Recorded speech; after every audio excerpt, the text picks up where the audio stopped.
이건 겉모양을 봅니다. 자, 그런데 겉모양만 가지고 사람을 판단했다가는 실수하는 경우가 참 많이 있습니다. 예수님도 마찬가지입니다. 사람들도 예수님의 겉모양만 보는 거예요. 겉모양만 보고는 오해하고 불신을 하게 되어지는 거거든요. 오늘 본문 30절, 31절에 있는 말씀을 보면은 예수님께서 30년 동안 나사렛에서 살았어요. 그리고 어느 날 요단강에 가서 세례 요한에게 세례를 받고 난 뒤에 예수님이 완전히 달라졌어요. 어떻게 달라졌느냐? 요단강에 가서 세례를 받고 난 뒤에 40일 금식을 하시고 이 예수님이 어떤 의사도 못 고치던 병을 고치기 시작하는 거예요. 그러니까 많은 병든 자들을 고치고 치료하는 일을 행하시는 거거든요. 그뿐만이 아닙니다. 성경에 능통하고 당대 최고의 지성인이라고 말하던 바리새인들과 성경을 가지고 이야기해도 그 바리새인들이 예수님의 그 성경 지식을 따라올 수가 없는 거예요. 그러니까 수많은 사람들이 누구를 쫓아오기 시작하는 것보다는 예수님을 쫓아오는 거예요. 어떤 누구도 고치지 못했던 병을 고치니까 얼마나 놀랐겠어요. 다 찾아오는 거예요. 그리고 어떤 성경 말씀을 가지고 이야기해도 예수님이 모든 사람들에게 넉넉하게 이기게 되는 거예요. 자, 그런데 문제가 뭐냐면요, 예수님께서 이렇게 이적과 기적을 행하게 되어지니까 예수님의 친척들이 뭐라고 말을 하는 거냐면 뭐 했다? 미쳤다. 미쳤다. 여러분, 예수님이 하시는 일을 이해를 못한 거예요. 그들은 예수님이 부활하시기까지 더 조금 더 인식을 쓰면 예수님이 십자가에 돌아가시기 전까지는 예수님을 구세주로 믿었다, 안 믿었다? 안 믿었어, 안 믿었어. 쟤 우리하고 중간이잖아. 네? 쟤가 옛날에 그때부터 알았거든. 뭘 제가 무슨 능력자야. 이렇게 된 거예요. 미쳤다 소리예요. 자, 그런데 이 예수님의 가족들, 예수님이 십자가에 달려 돌아가시는 모습을 보고 어떻게 됐을까요? 보고 우리 형님이 당신의 서서히 변하기 시작하는 거예요. 그리고 오순절 성령 강림의 역사를 만나고 난 뒤에 오순절 성령 강림의 역사를 만나고 그들은 완벽하게 변화가 되었습니다. 예수님을 미쳤다라고 생각했던 동생들, 그리고 모든 가족들, 어머니를 비롯한 모든 가족들이 예수의 사역에, 하나님의 사역에 동참하게 되어지고, 예수님의 동생인 야고보가 어떻게 해요? 예루살렘 교회의 초대 감독이 되는 거예요.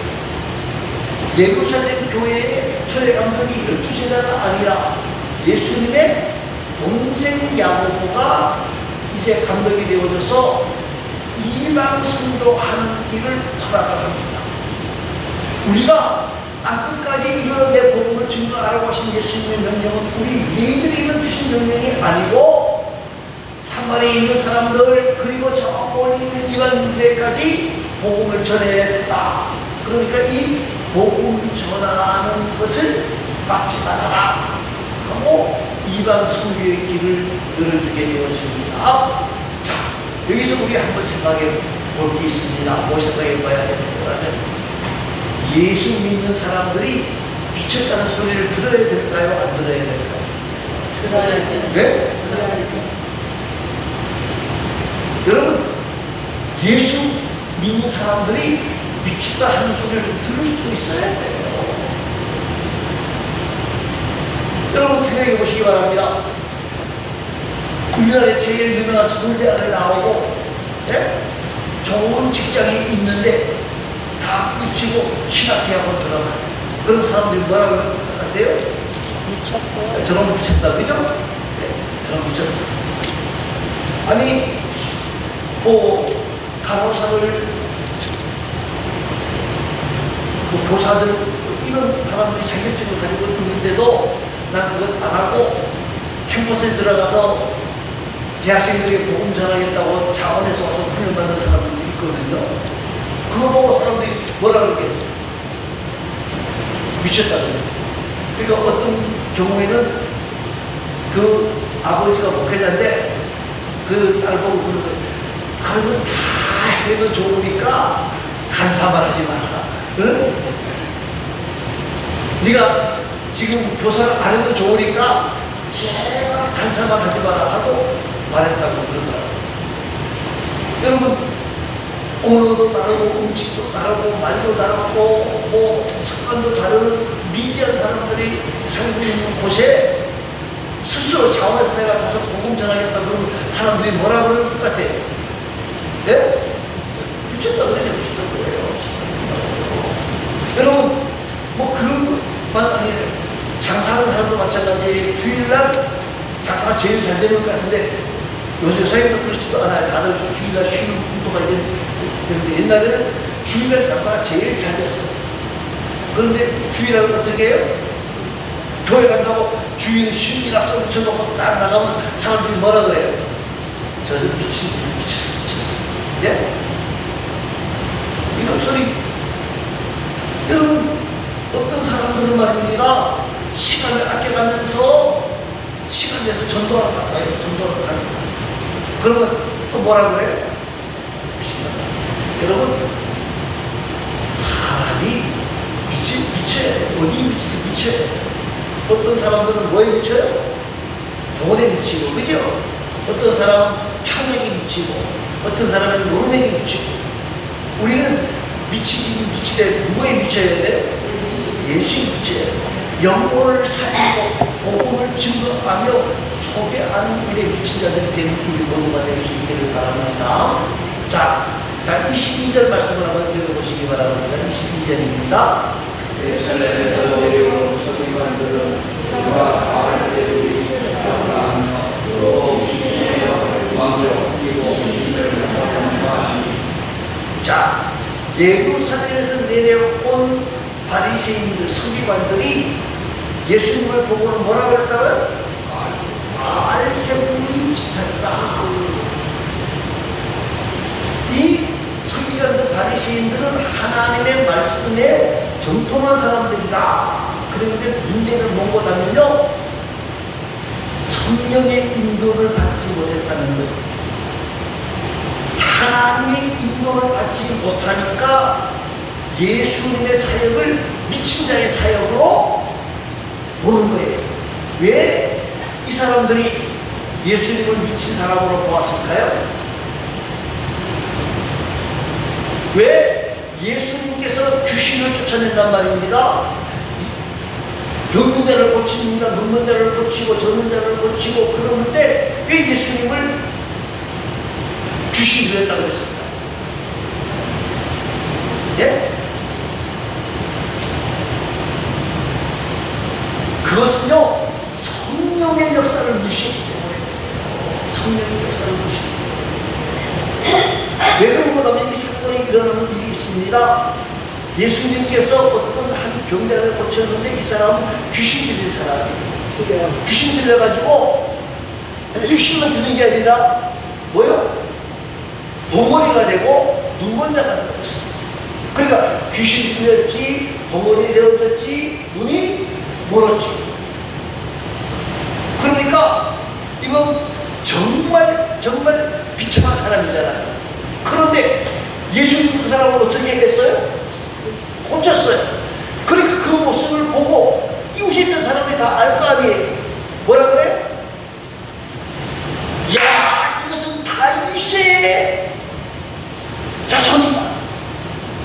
무슨 말이게? 하나님이 하신 일이다. 그 정도가 아니거든. 엄청난 말이에요. 하나님의 자녀다. 다윗의 자손이라는 말은 그들이 기다리는 메시아는 누구의 후손이라 그랬어요? 다윗의 후손. 그러니까 그 눈먼 자, 예? 그리고 말하지 못하는 자, 귀신 들려가지고 헤매는 이 사람이 다 해방됐어. 그러니까 이것은 누구의 역사다? 메시아의 역사가 메시아다. 메시아다라고 선언을 한 거예요. 그러니까 바리새인들은 그 모습을 보고 말입니다. 이 사실을 인정하지 못하는 거예요. 그러면서 누구의 힘을 빌려서 이런 역사가 일어난다? 바알세불의 역사를 빌어서, 바알세불은 귀신의 왕이거든요. 귀신의 왕의 힘으로 이런 일을 한다. 여러분, 예수님의 이 사역은 성령 하나님의 역사란 말이에요. 그런데 이 서기관들은 지금 저 역사가 굉장히 크고 큰 역사인 줄 아는데 그들의 생각 속에는 뭐예요? 우리의 구세주는 어디에서 태어나신다? 예? 우리의 구세주는 어디에서 태어나세요? 베들레헴. 베들레헴. 예수님이 베들레헴에 태어나셨어요? 안 태어나셨어요? 태어나셨어요. 몰라요? 태어나셨어요. 네? 마곡간에서 태어난 걸 아시는데 그 마곡간이 어디 마곡간이요? 베들레헴. 네? 베들레헴. 베들레헴 마곡간이요. 그런데 예수님의 사역은 생활을 어디서 하셨어요? 나사렛. 갈릴리 나사렛에서 했단 말이에요. 그러니까 자기네 가지고 있는 지식과 같아요, 달라요? 달라요. 그러니까 이것은 하나님의 사역이 아니고 귀신의 사역이라고 억지를 부리기 시작하는 거예요. 여러분, 바리새인들은 성령의 역사를 자신들의 어떤 그 자존심 때문에, 편견 때문에 억지를 부리면서 지금 방해를 하고 있다는 거예요. 방해하고 있다는 거예요. 사랑하는 성도 여러분, 억지는요, 성령의 역사가 아니에요. 예? 여러분, 교회에도 보면 말입니다. 자기 주장들을 억지로 끌고 나가는 그런 미련한 사람들이 있어요. 그건 성령의 역사가 아니에요. 성령을 부인하는 사람은요, 황폐하게 되어 있어요. 황폐하게 되어 있어요. 자, 그 다음에 문제입니다.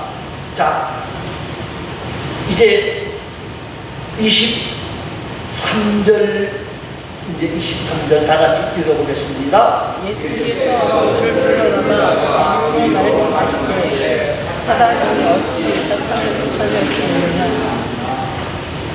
자, 예수님 귀신 들린 자를 고쳐주는 모습을 보면서 귀신의 왕 바알세불을 힘입어서 이런 역사가 있다. 그러니까 예수님이 하시는 말씀이 뭡니까? 응? 사단이 어떻게 사단을 쫓아내느냐. 그러면서 무슨 말씀을 하는 거다면요, 24절, 25절, 26절 똑같은 말씀이에요. 24절에 보니까 스스로 분쟁하면 그 나라가 설 수 있다 없다. 나라끼리 서고 자기 나라 싸움하면 나라가 섭니까 안 섭니까? 못 써요. 집안이, 예? 형제끼리 치고받으면 그 집안이 섭니까 못 섭니까? 못 써요. 국가로 집안 되는 거잖아요. 그리고 사단도 마찬가지라는 거예요. 사단도 자기가 자기들끼리 치고받으면 국가가 어떻게 돼요? 망하는 거예요. 나라 안에서 지자갔다가 서로 치고받으면 결국은, 예? 이길 것 같이 이렇게 다 망한다는 거예요. 형제끼리 치고받으면, 예? 누가 이길 것 같은데 형제끼리 치고받아도 어떻게 돼요? 다 망해요. 그런데 사단도 마찬가지라. 그렇게 치고받으면 다 망한다. 마귀들도 자기들이 치고받았다가는 어떻게 된다? 망한다. 알고 있다는 거예요. 그러면서 예수님이 27절 말씀을 하십니다. 27절 말씀을 읽어보겠습니다. 사람이 먼저 강한 자를 결박하지 않고는 그 강한 자의 집에 들어가 세간을 강탈하지 못하리니 결박한 후에야 그 집을 강탈하리라. 예. 사람이 먼저 강한 자를 결박해야만 그 집에 들어가서 그 집의 생안을 달지 못하도록 막을 수 있다는 거예요. 여기서 사단을 강한 자로 표현합니다. 사단은 결코 만만한 상대가 아니라는 거예요. 사단은 사람을 넉넉하게 이길 수 있다는 거예요. 그런데 그 사단을 물리쳐야만 그 집에 있는 곡간들 세간을 가지고 나올 수 있다는 거예요. 여러분, 그 세간이 뭐냐? 사단이 가지고 있는 재산이 뭐가 재산이에요? 거짓말, 속임수. 거짓말? 속임수. 그건 이제 사단의 습관인 거예요. 사단이 가지고 있는 재산이 많은 영혼들이라, 영적인 영혼들을 가지고 있다는 거예요. 네? 불신자들의 사단의 재산이에요. 그런데 불신자들이 은혜 그 영혼이 사단의 재산인데 사단이 그걸 빼앗기기를 원하겠습니까? 안 뺏기려고 애를 써요. 요사이는 예수의 능력이 넘쳐나니까 그런 일이 많이 없습니다만요, 옛날에는 귀신 들린 사람들이 너무 많았어요. 그런데 예수 믿는 사람들이 그 귀신집에 들어가면 벌벌 떨고 도망가면서도 나가려고 그래요? 안 나가려고 그래요? 안 나가려고 그런다고요. 빼앗기는 그 자신들의 재산을 빼앗기는 것을 강력하게 저지하려고 애를 쓴다. 근데 김영수 장로님 안 넘어가려고 아주 네. 일라고. 여러분, 사단의 세력을 이겨야만이 한 영혼을 구해낼 수 있는 거예요. 그 예수님이 하시는 말씀이 이거에 너희가 나를 뭐라고요? 뭐 들린 사람이라고? 귀신 들린 사람이라고 말하지만은 사단이 사단을 싸우지 않는다는 거예요. 여러분, 귀신 들리는 사람들이요? 그럼 전쟁이들이죠? 전쟁이들이 무당들이요? 자, 나의 순이 아니에요. 무슨 순이에요? 자기가 모시고 있는 신이 누가 더 세냐? 그게 귀신의 서열이에요. 무당들의 서열이에요. 그런데 그 무당들이요, 예수 믿는 사람들 앞에 와서 무슨 하다가 안 돼요. 안 되면 뭐라고 하는 줄 아십니까? 큰 신을 보시죠. 저기 대단히 죄송하지만요, 여기 저보다 높은 신을 모시고 있는 분이 있는데 좀 나가주시면 안 되겠습니까? 그 예수 믿는 사람들은 모르고 구경하러 왔으니까 어떻게 하나 하고 이렇게 구경하고 있거든요. 대단히 죄송하지만 저보다 높은 신 모신 사람 제발 좀 나가주세요. 나는 귀신 모시고 사는 사람 아니니까. 그럼 나는 어떻게 와요? 그 사람한테 와서 제발 가주세요. 그래서 쫓겨난 사람들이 있어요. 예, 있다. 그럼 귀신도 절대 싸우지 않아요. 자, 그러면서 예수님이 하신 말씀이 그거잖아요. 내가 귀신을 쫓아내는 것은 귀신의 역사가 아니라 무슨 역사라는 거예요? 성령의 역사라는, 성령의 역사다. 그러면서 28절을 말합니다. 28절 한번 읽어보시기 바랍니다. 사람의 모든 죄와 모든 하는 일은 사하심을 얻되. 이게 복음이잖아요. 그죠? 어떤 죄든, 어떤 흉악한 죄든 예수 앞에 나오기만 하면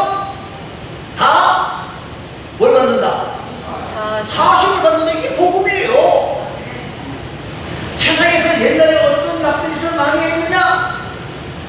그거 나쁜 짓을 많이 했으면 그 사람에게 가서 용서를 구해야 되지만은 예수 앞에 나오기만 하면 그 모든 죄를 어떻게 해요?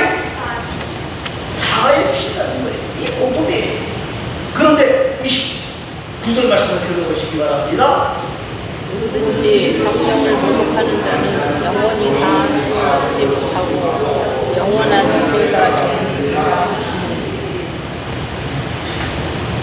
자, 뭐 회방하는 자는 성령 회방하는 자는 사하심을 영원히 얻지 못하고. 여러분, 모든 죄는 다 사해 주신다고 그랬는데 무슨 죄는? 성령 회방죄. 성령 회방죄가 뭘까요? 네? 성령은 그이요 하나님 그이요. 네? 예수. 여러분, 옛날에 예수 안 믿을 때, 야야, 교회 가봐. 별거 없어. 누구 믿어? 내 죽음을 믿어라. 그런 말 해본 사람, 그 성령 회방죄입니까? 성령 회방죄 아닙니까? 네? 성령 회방죄요? 그러면 사실 못 받아요? 여기서 말하는 건요, 지금 서기관들을 향해서 하는 말이거든요. 안식일을 향해서 하는 말이에요. 예수 영접하지 못하도록 방해하는 그 자체를 말하는 거예요. 그런 것은 용서받지 못한다. 예수 안 믿는 죄가 성령 회방죄예요. 그런데 혹시라도 나는 성령 회방죄. 내가 옛날에 예수 안 믿을 때 그 교회 간 사람 두들겨 패기도 하고, 그죠? 옛날에 그런 분들 있어요. 많이 두들겨 패기도 하고 그랬는데 나는 성령 회방죄에 걸려서 사함받지 못한다. 그 말은 아니에요. 예수님이 지금 하시는 말씀은 예수 믿지 않는 이것이 성령 회방죄다. 예수 안 믿으면서 예수 못 믿도록 만드는 저 악한 무리들이 너는 결코 용서함을 받지 못한다는 말씀입니다. 사랑하는 성도 여러분, 오늘 저와 여러분이 사단도 싸우지 않는다. 사단도 예수님과 절대로 싸우지 않는다.